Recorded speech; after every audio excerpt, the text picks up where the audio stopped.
So now we move to item 7, the minutes of Te Tira Kāhikuhiku, and welcome Chrissy Williams.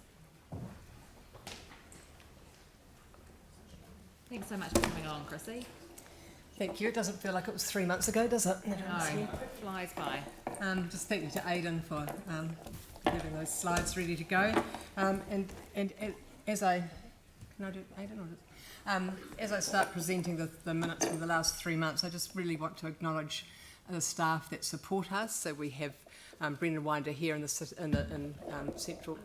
building as Red Zone Manager, but also the staff at Shirley Service Centre who provide supports and reports, the reports that we get. So just really want to acknowledge them. So we've tried to minimise my presentation today by including in the report some summaries, which I think are presented as PowerPoint last time, of the leases and licences that we've made recommendations to LINZ about, presentations we received, and grants from the for the Red Zone Transformative Fund. So you can read the minutes, but I've kind of summarised those in the front report that you have. We have also deferred a couple of recommendations where we think that we need more information about, or we consider that the site that the applicant has applied for is not appropriate for what they want. So we've suggested they go back and talk with LINZ and the City Council to see if there's an alternative site within the red zone that they could use. The other thing we're noticing about applications is that they're coming through because the land is effectively free for people. We seem to be getting applications that I would question whether they really need to be in the red zone. So that's, I think, a question that should be asked early on in the process. You know, why do you need to be in the red zone? I mean, for example, I think we might be going to see one about a show home. So does that need to be in the red zone, or could it be somewhere else? But the land is effectively free, and that's something you might want to consider as time goes on, especially for commercial type of operations, whether that land does continue to be free for lease. So I've just got 3 issues I thought I'd raise with you today. One is that in a meeting we had with LINZ in December, or a subgroup of Te Tira Kāhikuhiku and the City Council, they told us that they were going to limit leases to 6 months. So this is in anticipation of the land being handed over to Council. I don't think it will be handed over in 6 months.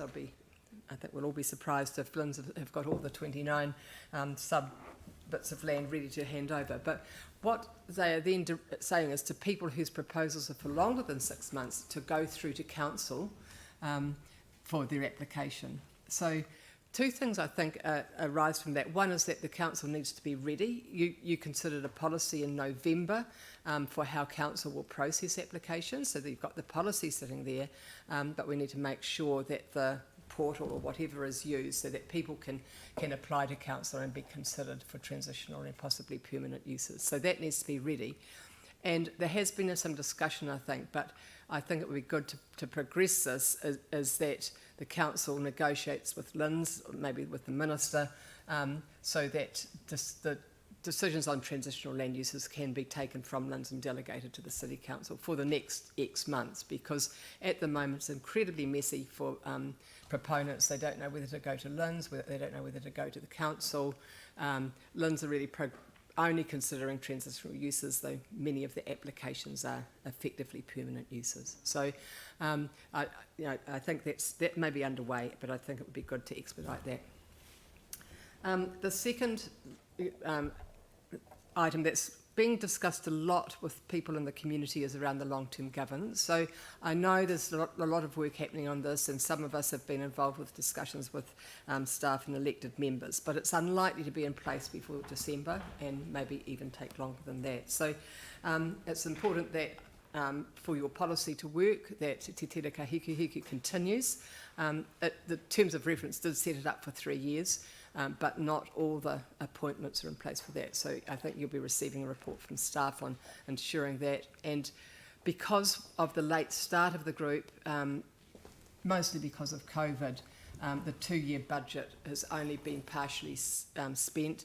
So I think there's a proposal in the draft in your draft LTP to carry forward the surplus budget, so that Te Tira Kāhikuhiku actually has got some funding to operate and also to make grants from. So just letting you know that it'll be hidden somewhere in the LTP. It's a tiny amount compared with what you're mostly considering.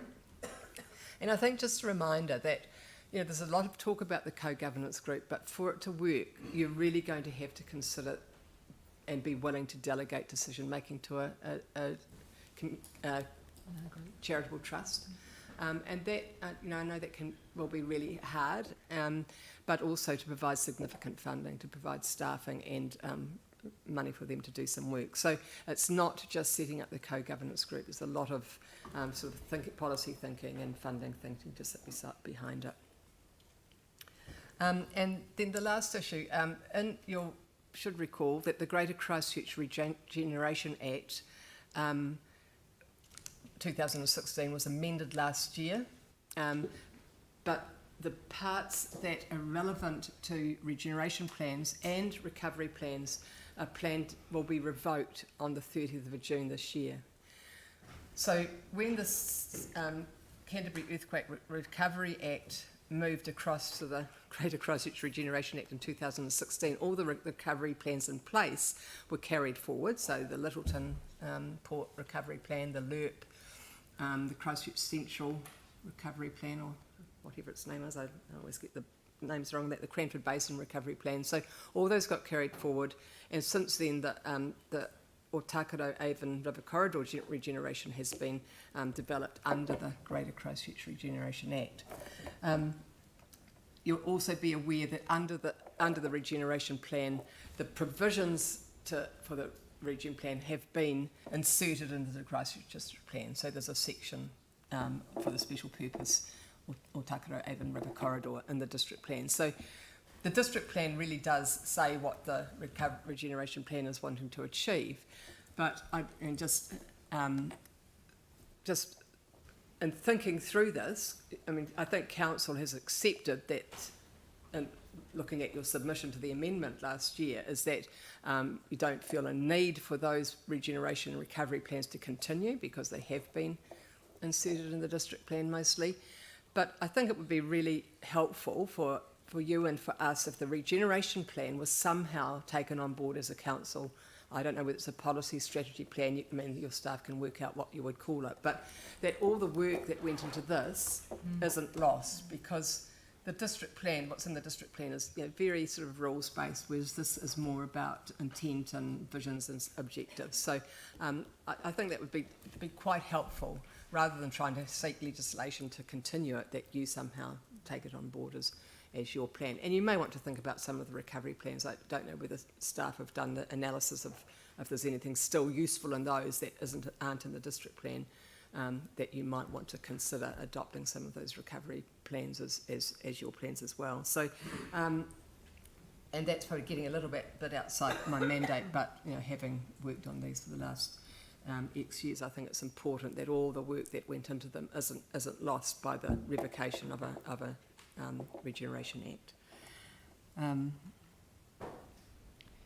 So that was all I wanted to raise with you. So they're sort of pretty meaty issues, probably more than the sort of the day-to-day work of our group, but they do pertain to our ability to be effective and having plans in place and having that knowing that there's going to be some kind of long-term co-governance group. So thank you, Madam Chair. That's my presentation. Happy to answer questions. Thank you, as always. Chrissy. So we do have some questions. Tim Lenyani. Yeah, thank you very much, Chrissy. Just looking at the minutes and the granting of temporary lease for grazing, the Fens and our Port Hill Rangers have the biggest concern about where urban meets rural.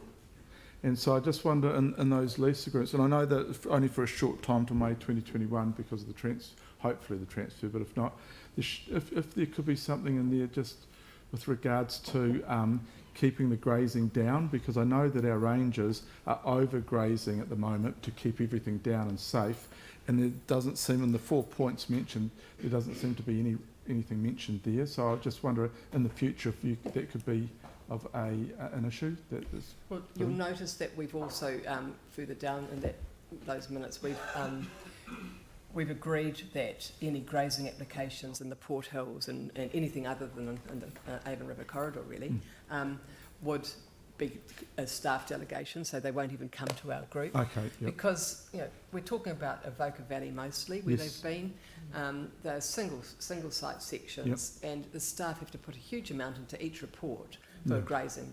That just, we don't even discuss, it just goes through. Yep, So fine. it becomes an operational matter, and I think that ability to discuss with the people about how much grazing happens to keep the grass down, probably sits with Brendan more. So Yep, okay. he's suddenly appeared beside me. Cool. Thank you. Look, no, I just wanted to just raise it. Cool, thank you. Thanks. Thanks. Anything to add, Brendan? No, I take your point though. The grazing is deliberately done in those areas to deal with the fire risk, so it's not explicitly in the lease agreement. That's an implicit requirement. We're certainly checking on it, so there shouldn't be any issues. But we'll talk about changes in T's and C's. Great, thank you. Yanni? Thank you. I was interested in several, I guess, high-level points. One is I've noticed that we get the minutes, but I've been told that I have to go through Lagoima to actually get the reports of the agendas of the meetings, and it seems a very non-transparent way to kind of provide information. I wondered if the committee had considered, like we do at council, releasing things when there's no having a proactive system to release the applications and the information in the report, like the agenda reports, when it's able to do so, rather than waiting for people to lodge Lagoimas. I'm not even sure we're subject to Lagoima, actually, but It's probably a I staff think question. Or official information. I think it's part of the transition, and again, Brendan might want to add to this, is that when council's policy that you agreed to in November includes publicly advertising applications that have come in for 2 weeks so people can make comment on them. So the council's process will be more open than currently happens with LINZ. Right. So I think that's a real opportunity for then to consider whether the reports that come to our group then do become public even before we consider them. But Or even after you, like we often do, like after you consider them, then have a process to actually have them released. yeah, and we may need to redact some personal There might be information some or something like that. confidential information, but I think some of the built-in delay there is to do with the LINZ involvement. So the sooner we have it streamlined, that's going to make the whole process easier. right. And then the second question, high level, was where activities impact on a neighbouring property and a private owner, not a public owner. What's the process to engage with them? Is there a process where they're involved in sort of being able to provide feedback or being aware of what's proposed and the impact on them? How's that taken into account? Te Tira Kāhikuhiku is really adamant that there needs to be consultation with both neighbours but also neighbouring communities before the lease is granted. Again, that's unfamiliar territory for LINZ.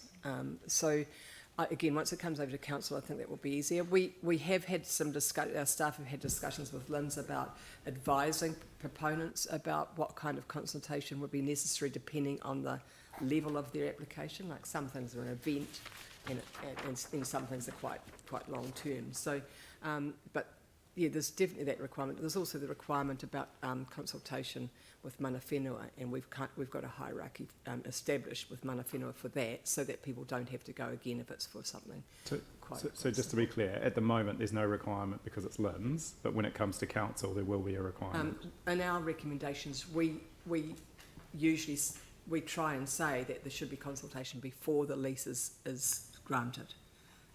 But how that eventuates is really hard to know. So some people will do a letterbox drop, some of the applicants aren't even aware of residents' associations or a community group. So it's trying to link them with the right people, and we haven't had a lot of success with that. So and I'm aware that where we've recommended some consultation, it hasn't happened. Final question is a bit more specific, but on number 6 on the February 2021 report, 3rd of February, the temporary land use application for the Moon River Flower Garden, and it states that it's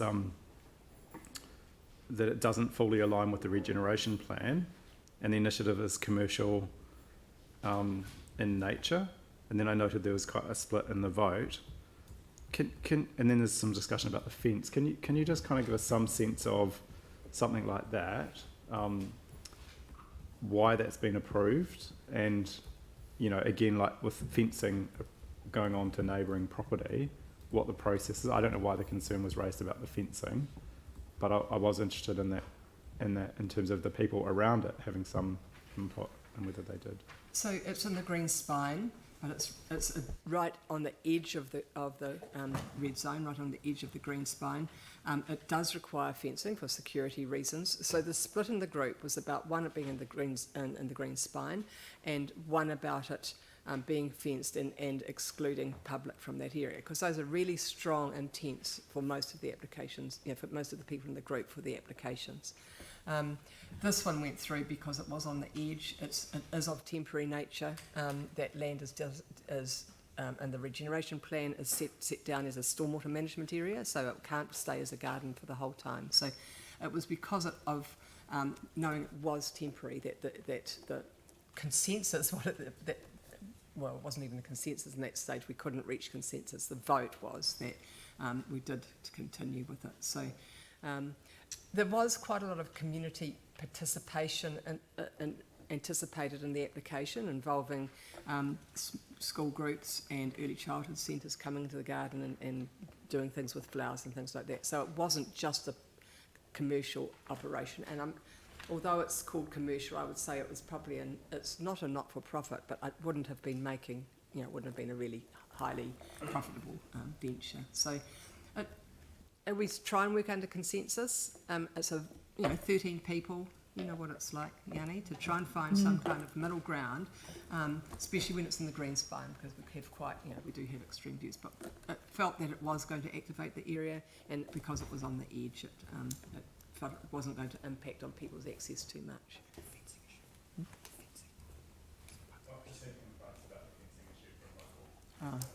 so I don't know if they had any chance to provide input, whether there was any discussion with neighbours about what type of fencing went in, but I saw that was something that the committee discussed, and I wasn't quite sure why they discussed it or what the It was basis discussed by us to say that, remind me if I'm wrong, is that the applicant should get advice from council on appropriate fencing. The original fencing proposal was 1.8 metre wooden pale fencing, which would have provided no ability for anyone to see in or see out. That was from, I understand, from a security perspective they wanted that. The applicant then went to our team leader to talk about having hurricane fencing, which we've seen all around the city there, which enables the community to see what's going on. It's far cheaper and helps activate that area. So if we put everything behind that fence, it kind of reduces the benefit to the community of seeing these beautiful flowers that are grow in their garden. So that was where the advice came from. Whether or not the fencing material to be used was discussed with the neighbours, I don't know. I suspect probably not. I mean, it seems like a pretty sort of normal thing you'd do if you were putting up fencing. You'd talk with the neighbour. But On the boundary you would, yeah. Certainly. Well, only if you're asking them to pay for it, probably. Yeah. Cool. Yeah. Okay, that's fine. Thanks And for by the having update. hurricane fencing, at least it shows it just a bit, it looks more temporary than putting up Yeah. a more permanent fence as well. So Anyway, that's good. thanks. Thanks for the update. Thank you, Anne. Kia ora. Thank you, Chrissy. Thanks for all the work that you're doing and the way that you've, outlined the issues that you're facing. That's really helpful. I'm just wondering, you talked about the fact that people were aware that the land was free and were applying. Is there a really clear criteria about who can actually use the land and who is eligible? Where do people, it's not. So would that be helpful to have a much clearer criteria? Well, anybody can apply, and the way I look at the applications that come through, LINZ encourages anybody to come and use that land in a temporary way if they possibly can. So for groups to get funding, they need to, if it's over $5,000, they need to be part of a incorporated group. Yeah. So, but an individual can apply, like with all the grazing leases, those are individuals applying. So there's no stipulation about who can apply. There's no need for those people to have any kind of track record about having done a project like this before. So no, it's pretty open. Mm. Right. And again, once council's doing it, because of the connection with your community development advisors and your recreation advisors, I think there'll be a bit more intel about some of the applicants that will probably make it helpful. Right, and that would be helpful too for the applicants to know, you know, there's no point in continuing because we don't fit this criteria. That would be helpful as well, I would imagine. I think you're getting onto difficult ground. You're Right. going to put criteria around who can apply and who can't. Okay. Anne, but All right. yeah. Genuinely commercial operations don't have any security of tenure, so most of them see it's of temporary nature and look elsewhere anyway. So there's a natural filter built in. Okay, that's great, thank you, it's helpful. Are there any further questions? If not, there's some additional resolutions up on the screen now that address some of the issues that Chrissy's raised. So the first one is on the adoption of the Otakaro Avon River Corridor Regeneration Plan as a council plan, getting some advice on that one. It might, whether we do that ahead of the June cut-off, potentially.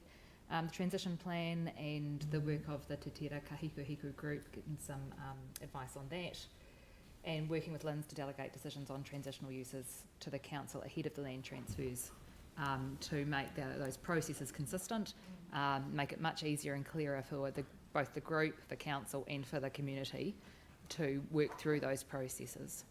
So have we got any concerns about those? You're quite right, to ABC. Yeah. I know Chrissy used the term guiding document. Will that be a better term, or is a plan I still don't know. okay? I don't know what the right term is. Yes, I'm just wondering Well, about it's that. getting advice. So Yeah. we might call it Advice. something different in the advice. Okay, Yeah. that's, I It's think currently that's- called a plan. yeah, Yeah. But plans get confused with RMA plans, so yeah. it's probably more of a policy document. But up to you guys to say. Yeah, get advice on that one. Updating. And so if we were to get advice that we could adopt it as a guiding document, that would come back Yep. again for another, okay. That's right. Yanni? I welcome those additional resolutions. I think two more would be good. One is a D, which is around advice on proactively releasing the reports, and the second one is getting some advice on minimum standards of consultation and engagement with the community over the proposals. I'm just concerned that there's a bit of a gap with LINZ, and it would be good to try and, even if it's just in the short term, to try and just improve that. So the delegation to us from LINZ would help with that. We'll just get some, see if we get some work. Releasing the minutes could perhaps be addressed in the report that will respond to A, B and C about the continuation of our group. So we could address it in there, but I mean, Yeah. Do we know, Brendan, who owns the minutes, whether it's us or LINZ? Or is it a combination? Yeah, it's a wee bit opaque, and I couldn't give you an answer right now. I'll find out. Yeah, okay, so, The minutes are actually really good, and it's really good transparency around the minutes of decisions from the underlying information in terms of what goes to the committee. Yep. Is people unable to kind of read the context of the minutes if they're interested in the decision. yeah. So there would need to be some work done on that. So we could put up a resolution which asks for some advice or some proactive work on how to do that. And then Brendan can work through it. Yep. So get some-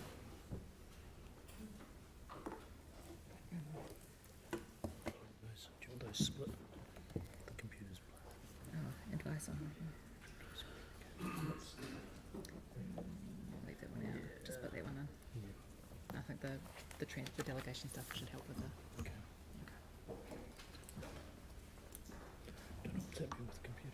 No. Okay, so we've got some technical glitches again, but there's wording going up asking about the proactive release of the reports. No, minutes are out already. It's the agendas. Yeah.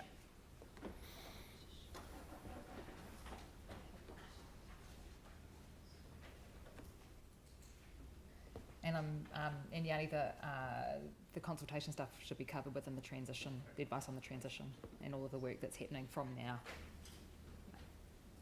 It just seems weird that LINZ can give a 3-year decision on something and there's no minimum requirements for consultation. Yeah, well, they're only giving 6 months now, which is also too short for many groups.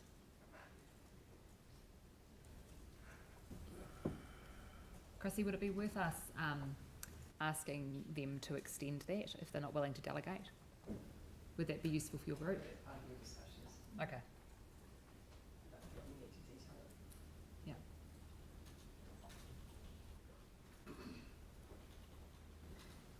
That can come through the transition stuff.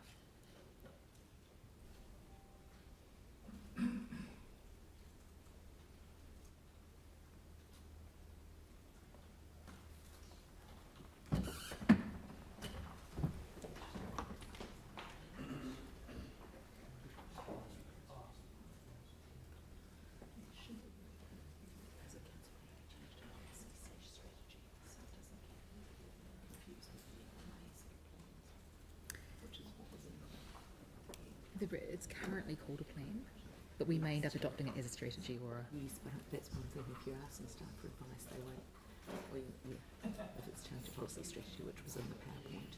Okay, That might, yeah.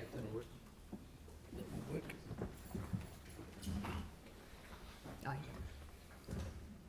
yeah. Okay, any further comments on those? No, do I have a mover? Mike, second Mel. Any discussion?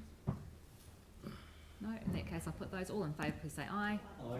Any against? Declare that carried. Thank you very much. Thank you, Chrissy. And I just want to acknowledge Damana. Anna and I were councillors together. We used to sit beside each other and try and keep each other under control. You know. That's great. Well, it was just me keeping you under. Cell phones and laptops.